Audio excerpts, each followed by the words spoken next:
The Vietnam War saw thousands of firefights, ambushes, and deadly silent nights. But one story still sends chills through veterans today. A sniper duel that lasted almost 20 hours. A duel between an American marksman and a Vietnamese ghost who seemed to merge with the jungle itself. They never spoke. They never saw each other clearly. They didn't even hear footsteps, only tiny accidental sounds of bodies pressing against wet soil. One lay behind a fallen tree, the other hid in a hand-dug clay pit, and both knew one thing: the first man to lift his head would die. The mission begins. American sniper James Cliff Randall served with a recon element of the 101 1st Airborne Division. He was experienced. He'd survived ambushes, tracked enemy scouts, and saved entire patrols with a single shot. But in April 1968, he received a different kind of assignment. In the dense forests near Dak To, 3 American soldiers had been killed on separate days. All 3 were hit by one precise shot, each bullet landing in the exact same spot on their helmets. This was not random. This was the work of a highly trained sniper. Villagers whispered a name: the Ghost of the Forest. American intel described him differently. He can stay motionless for 10 hours. He breathes with the jungle. He disappears like smoke. Cliff's new task was simple on paper: find this sniper and eliminate him. But he knew the truth. Hunting a ghost in the Vietnamese jungle was almost suicide. First signs.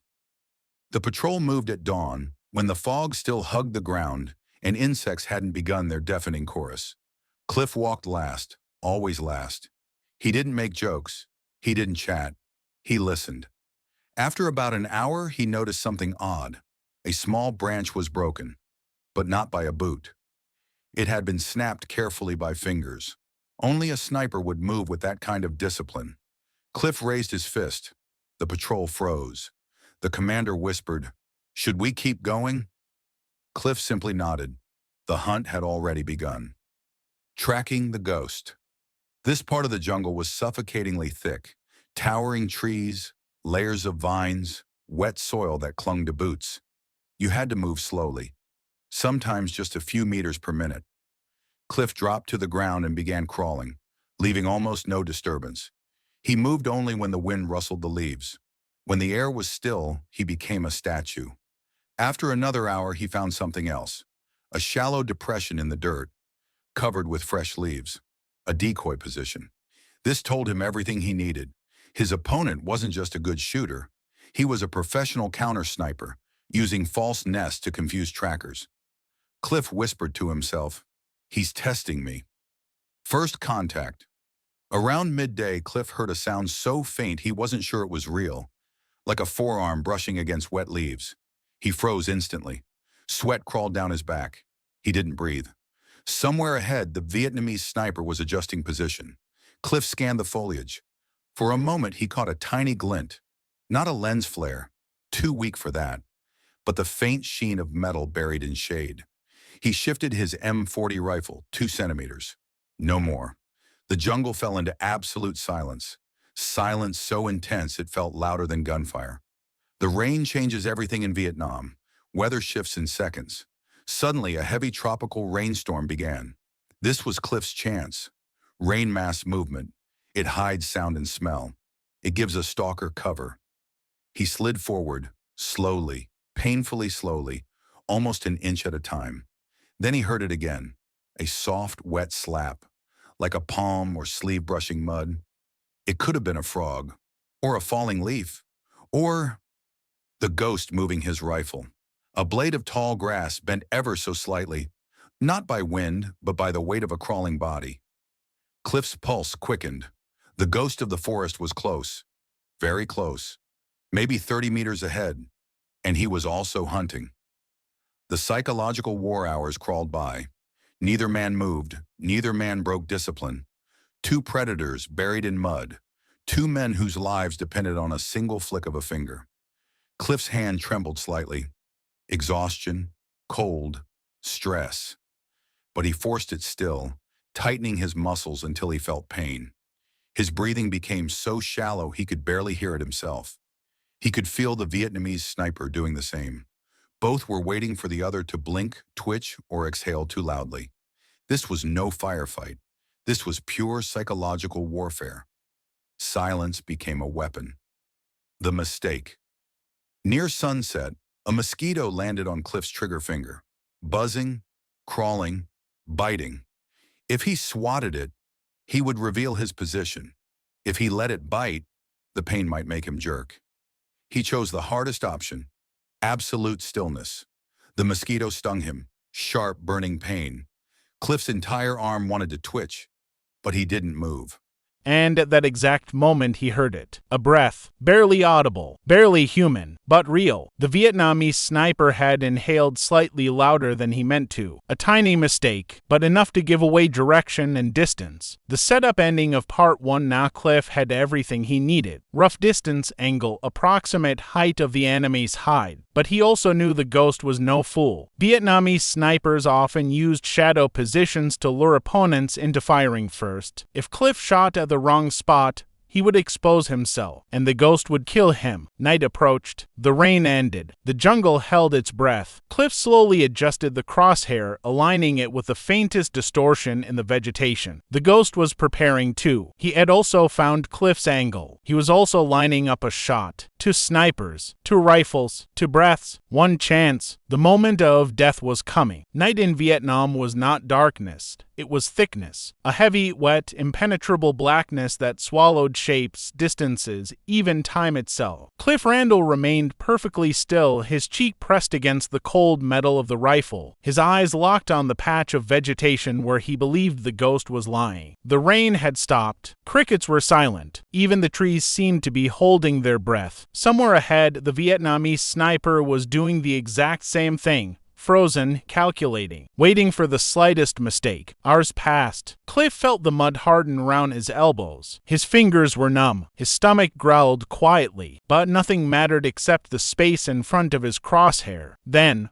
a whisper of wind, a shift of moisture, a faint scent. Cliff smelled gun oil. It wasn't strong. It was barely there, but to a trained sniper, it was unmistakable. The smell of a freshly cleaned weapon mixing with humid air. The ghost was close, very close. The ghost moved somewhere within the darkness. A single leaf twitched, not by wind, but by the softest push of a knee or elbow. Cliff didn't aim at the leaf. That's what rookies do. Instead, he aimed where the ghost would be if he had crawled exactly 2 or 3 feet forward from the decoy nest Cliff had found earlier. Vietnamese snipers used patterns. They moved rhythmically, slowly, always at diagonals, never straight lines. Cliff calculated positions the way chess players calculate moves, and now he was sure. The enemy was adjusting his shooting angle for a night shot. Cliff whispered to himself, "Don't shoot first, make him show himself." But the ghost was thinking the same thing. 2 men, trained to kill by waiting. Who would break the symmetry first? The false shadow suddenly. Cliff saw what looked like the shape of a rifle barrel poking through ferns. His heartbeat hammered. Was this it? Had the ghost exposed himself? No. It was wrong. The angle was too perfect. The placement, too central. No sniper would position his barrel in such an obvious, straightforward way. It was a fake barrel. A carved stick wrapped with mud and leaves, a trap. If Cliff fired at that decoy, his muzzle flash would reveal his position, and a real ghost would shoot him. Before he could chamber another round, he exhaled slowly. This guy knows exactly what he's doing. The ambush from the left, the jungle, was silent until one unexpected sound broke the tension. A frog leaping into water. Cliff ignored it until he realized something terrifying. The frog jumped from his left side, not from the front. That meant something, or someone, had startled it. He shifted his peripheral vision. Slowly, painfully slowly, a patch of darkness seemed heavier than the rest. Not moving, not breathing loud enough to hear, but just wrong. The ghost had flanked him. He wasn't ahead. He was to Cliff's left, 30 meters, maybe less, and he was lining up a shot. Cliff's blood ran cold. He wasn't the hunter anymore. Adjusting the angle, Cliff rotated his rifle, not with his arms. That would make noise. Instead, he pushed his left knee into the mud, creating a tiny pivot point, then nudged the buttstock with the slow pressure of his shoulder. 1 inch to inches 5, the barrel tracked toward the new threat zone. He stared through the scope. Mist, leaves, shadows layered on shadows. Nothing, but he felt it. The same same way animals feel a predator behind them. The ghost was there, waiting, watching. The first shot, a sound cracked through the jungle.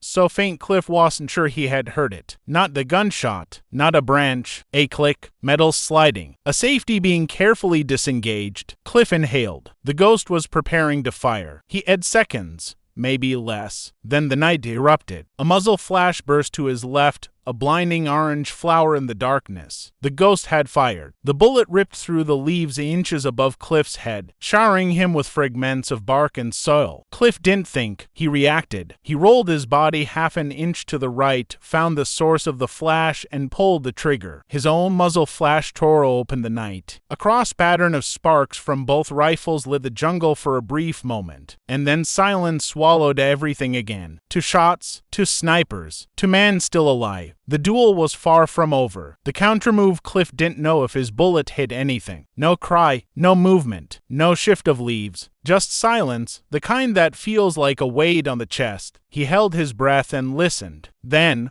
another sound. A scraping, soft but distinct, as if someone was dragging themselves backward through mud. The ghost was repositioning. He wasn't dead. He wasn't even wounded seriously. He was adapting. Cliff whispered, "Damn his goat." He crawled forward to feet, using the fallen log as partial cover. His clothes were soaked in mud. Mosquito bites burned. His muscles shook from tension, but his mind was razor sharp. This was no longer a hunt. This was survival. Shifting the battlefield, Cliff tried to predict where the ghost was heading. Vietnamese snipers never retreated in straight lines. They moved sideways, toward higher ground or toward thicker vegetation. He scanned a cluster of bamboo. Nothing. He scanned the base of a mound. Still nothing. Then he noticed something incredibly subtle. A vine stretched tighter than the others, as if someone had brushed against it recently. A path, a trail, a clue. The ghost had crawled to a new firing point. Cliff shifted again, aligning his scope with the new angle. The air grew still. His heartbeat slowed. Everything narrowed to a single point in the darkness. Somewhere out there, the ghost was aiming at him again. Somewhere out there, another bullet was already waiting. And Cliff knew. The next shot would decide everything. The silence before the kill, the jungle was to quiet. No insects, no birds, not even the distant howl of monkeys. To anyone else, it would feel like peace. To Cliff, it was a warning. Silence meant the ghost had found a place to shoot from. A perfect nest, a perfect angle, a perfect kill zone. Cliff wiped mud from his cheek with the back of his glove. His hands were trembling from cold and exhaustion. He hadn't eaten in nearly a day, but none of that mattered. He steadied his breathing and scanned the darkness. Somewhere around him, a man he had never seen was preparing to end his life. The ghost's new strategy: Vietnamese snipers rarely stayed in one location. They would fire once, twice, then melt into the jungle, switching angles so fluidly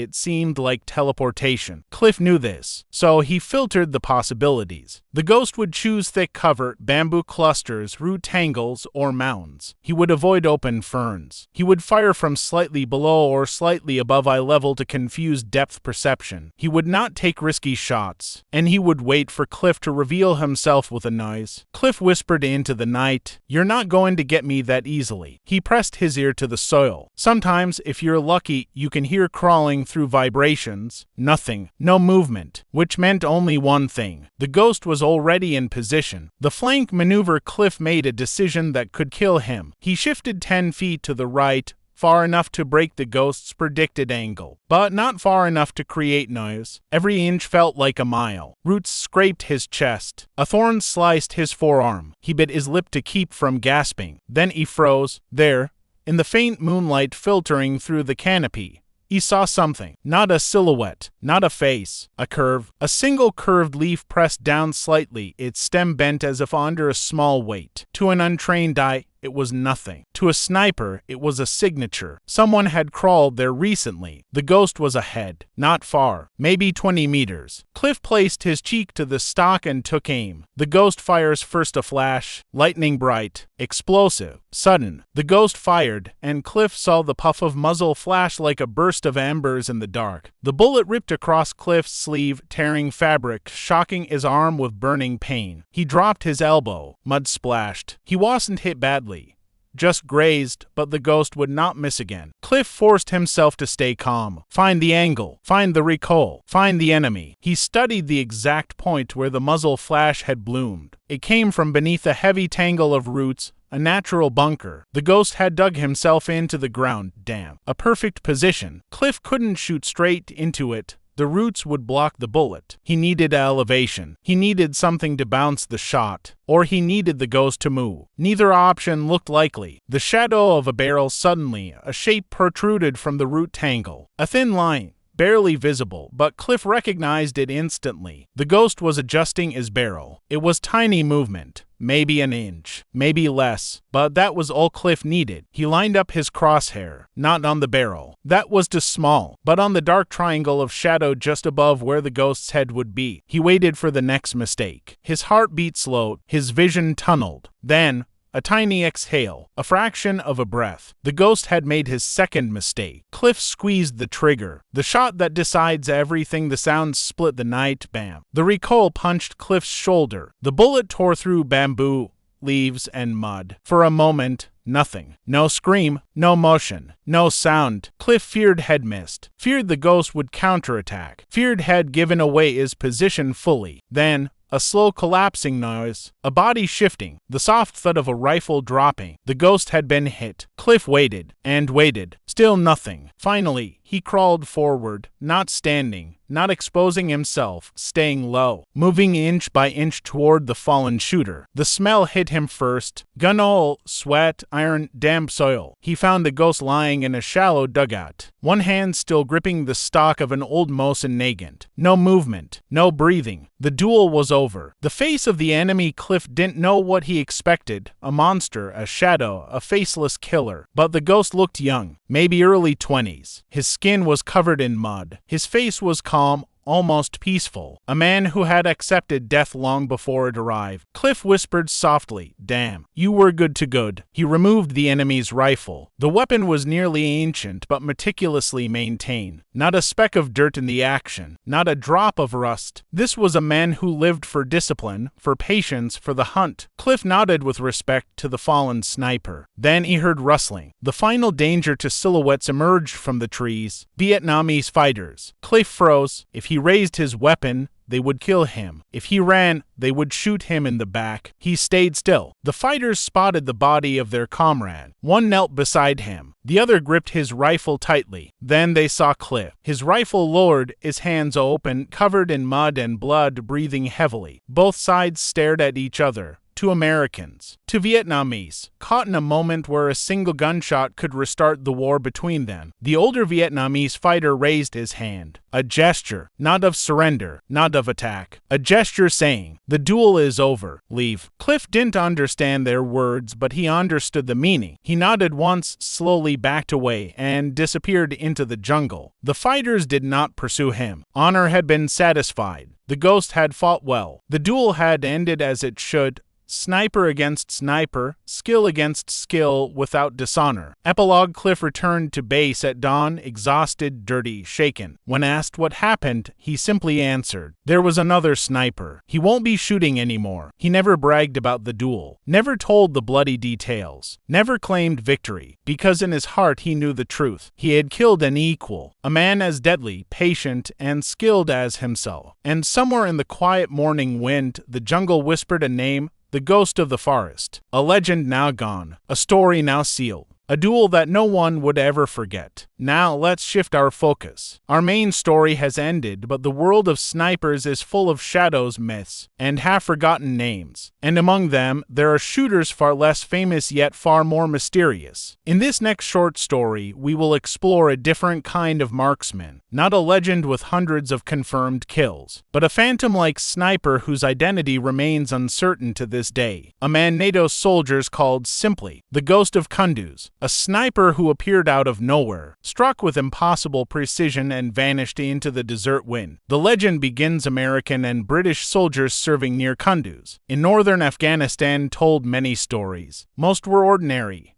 ambushes, EIDs, tense patrols, but one name spread quiet fear through forward operating bases. The Ghost of Kunduz. No one knew his real name. No one ever captured him. Some doubted he even existed. But to those who patrolled the dusty ridgelines around Shahardera, the ghost was very real. He struck at dawn, at dusk, or in the dead silence between night patrols. He never fired twice from the same position, never left footprints the same direction he entered, and he always hit from distances considered impossible with Taliban equipment. A British corporal once said, "He shot like a man trained by someone who shouldn't even be here." First encounter. The first recorded incident happened in 2008. A British convoy paused at a narrow valley choke point. Nothing strange. Just another slow crawl along a dangerous route. Then a single shot rang out. One round. No follow-up. It hit a radio operator square through the plate gap, not luck but precision. The patrol scrambled for cover, expecting an ambush. But nothing happened. No second shot. No movement. Just silence. When they searched the ridgeline, they found no casings, no tracks, no disturbed dust, no vantage point. It was as if the shooter simply vanished. The pattern emerges over the next 2 years. American and British patrols reported more strikes. Single shot, near perfect accuracy, extreme distances, no evidence left behind, impossible escape routes. Some officers believed it was a team. Some thought it was a rotating group of sharpshooters. But Afghan villagers told a different story. They whispered about a man who moved like a stray dog through the ruins, who fired a rifle older than he was, who prayed before every shot, and who disappeared into the desert wind. They said, "He is not fighting for victory. He is fighting for honor." The weapon eventually, American intelligence pieced together a theory. The ghost used a battered old Lee Enfield No.4 left behind from British forces in the 20th century. The rifle shouldn't have been capable of what he did. Long-range single shots through micro gaps in armor in wind and dust storms. But in the hands of a master, even an antique becomes a scalpel. One U.S. sniper said, "Whoever he is, that guy's shooting better than half the NATO teams here." The day the ghost almost died on a late afternoon in 2010, a joint U.S.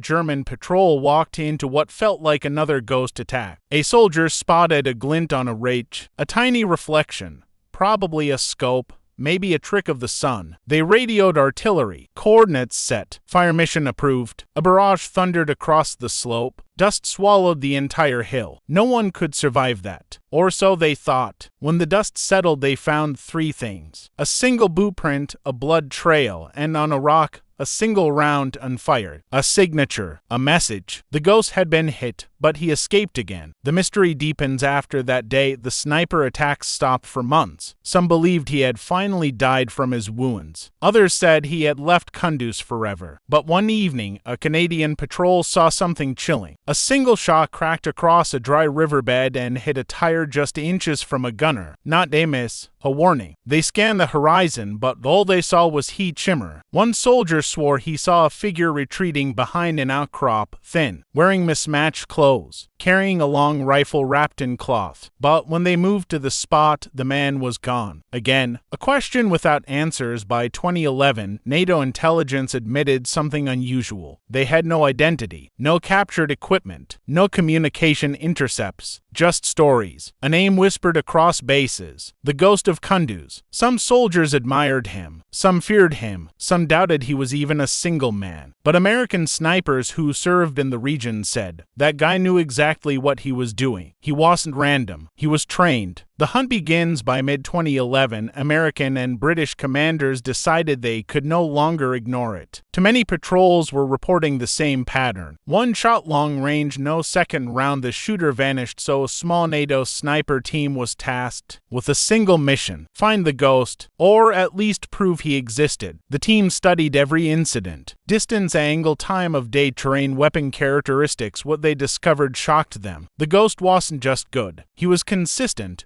using nearly identical firing distances and angles across multiple valleys. That meant 2 things. He knew the terrain perfectly. He had a fixed loop. a predictable patrol route he used to stalk NATO forces. The hunters finally had a thread to pull. A trap is set. The team prepared an ambush. A decoy patrol walked the exact same valley path that had been hit twice before. Behind them, hidden in the high rocks, NATO snipers waited with spotters, scanning ridgelines through heat, shimmer, and dust. Hours passed. Nothing. Then one spotter whispered, "Movement. 2 o'clock. High rage." But the movement was not a man.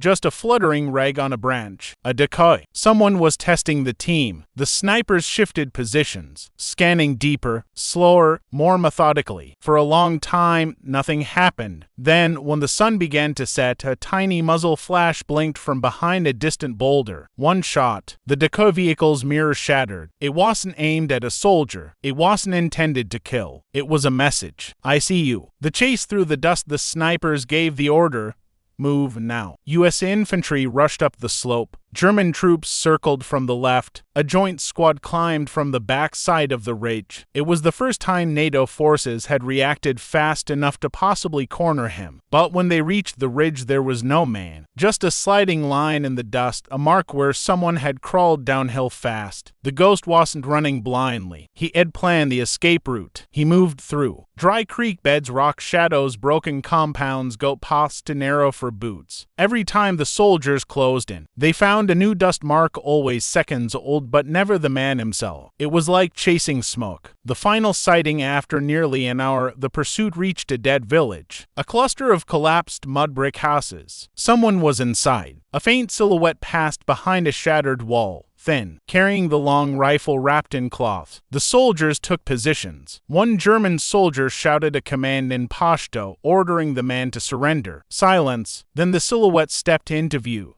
leaning briefly in a doorway. The ghost, no mask, no armor, just a face weathered by desert and war. He raised a hand, not in surrender, but in a gesture of acknowledgement. A strange, calm salute. Then he turned, slipped behind the ruins, and disappeared into the descending haze. When the soldiers entered the building seconds later, it was empty. A back exit through a collapsed wall led into a maze of alleys. No footprints, no rifle marks, nothing. It was the closest NATO ever came to catching him. They never saw him again. The file closed. By 2012, Kunduz began to stabilize. NATO incidents dropped. New insurgent groups rose, old ones vanished. The ghost's file remained unsolved. Intelligence reports eventually labeled him unconfirmed asset, single sniper, possible local irregular, skill level, advanced. Some soldiers insisted he had been trained by foreign fighters. Others believed he was just a gifted hunter who fought to defend his home. A few thought he was several men acting as one legend. But the sniper teams who served in that region said no, it was one man. Always the same hand, same shot, same silence. The legend lives on. Years later, troops rotating out of Afghanistan still told the story. Around campfires, in barracks, during late-night smoke breaks, they would say, "Did you ever hear about the ghost of Kunduz? The guy who could outshoot anyone and then vanish. No medals, no documents, no full name, just a shadow that walked the ridges, carrying an old rifle and a private war that no one fully understood. A myth born in dust. A sniper who left no body, no biography, only fear, respect, and a legend that refuses to die."